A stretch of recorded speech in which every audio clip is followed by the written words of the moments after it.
La formation de ces juristes téléconseillers a pris fin le 4 février dernier au siège de Hera Foundation lors d'une cérémonie de remise d'attestation. Cette formation visait à renforcer les capacités des jeunes juristes sur les notions et techniques juridiques et sur les procédures judiciaires afin de leur permettre de répondre aux préoccupations des usagers. Selon Nadia Myriam Tal de Hera Conseil, les 13 thématiques ont été délivrées et présentées d'une façon dynamique, plus pragmatique afin de les préparer à avoir les réponses spontanées, nécessaires et fondées en droit. Elle s'est réjouie du respect de la loi 052 dans le choix des 26 conseillers avec une représentation féminine assez importante. Elle a félicité et encouragé les 9 jeunes dames et les a appelées à s'impliquer de manière forte dans ce projet. Nadia Myriam Tal a souligné que les jeunes juristes se sont montrés volontaires. Je voudrais solliciter qu'ils pardonnent nos insuffisances. Le temps a certainement manqué, la tâche est ardue et le champ est extrêmement vaste, qu'ils soient rassurés que c'est le début d'une formation.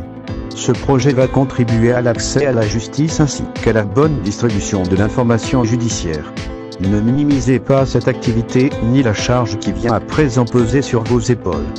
Vous êtes des acteurs à part entière de l'accès à la justice, soyez fiers de vous-même. Vous allez apprendre d'autres choses, a-t-elle lancé. Elle espère sur un partenariat fructueux afin que cette activité soit une réussite et qu'elle puisse être le début d'un nouveau métier de juriste au Mali.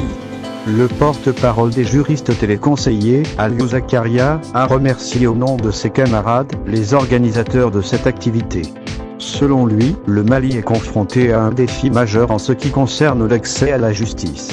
Avec des formateurs de haute qualité, cette session a permis aux participants de se ressourcer dans le monde juridique. Il a rassuré que les jeunes juristes choisis seront à la hauteur des défis de ce projet. Au nom de Contact Mali, Sinali Diarra dira que l'objectif n'est pas de faire de vous des commerciaux, mais plutôt des personnes à l'écoute, capables d'écouter, de comprendre et d'apporter vraiment des réponses satisfaisantes à toutes les personnes en besoin d'informations juridiques ou judiciaires.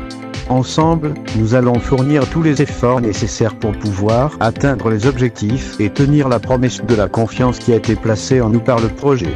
Au Mali, explique Molurim Quaison, chef de la composante accès à la justice au sein de MJP, il y a un vrai défi d'accès à la justice. Il a rappelé le rôle des parajuristes employés par les organisations de la société civile à Bamako et dans les régions à travers des cliniques juridiques. Ces efforts ne sont pas suffisants face à l'immensité du territoire malien. Il est indispensable de trouver de nouveaux outils, mécanismes et de nouvelles initiatives pour faciliter l'accès à la justice des populations maliennes. Aux yeux de Molurim Quaison, la possession de téléphones portables par une grande partie de la population malienne est une opportunité à exploiter pour faciliter l'accès à la justice et au droit. Au Mali, presque chaque personne détient un téléphone. Dans beaucoup de cas, les conflits se créent et se maintiennent simplement par manque d'information, parce que les parties en conflit n'ont pas la bonne information. On est un bon citoyen, ou peut-être un meilleur citoyen si on a la bonne information. Il a appelé les jeunes juristes à plus de courage car, dit-il, le début ne sera pas facile. Cette formation de Hera Conseil a été suivie par une autre dispensée par Contact.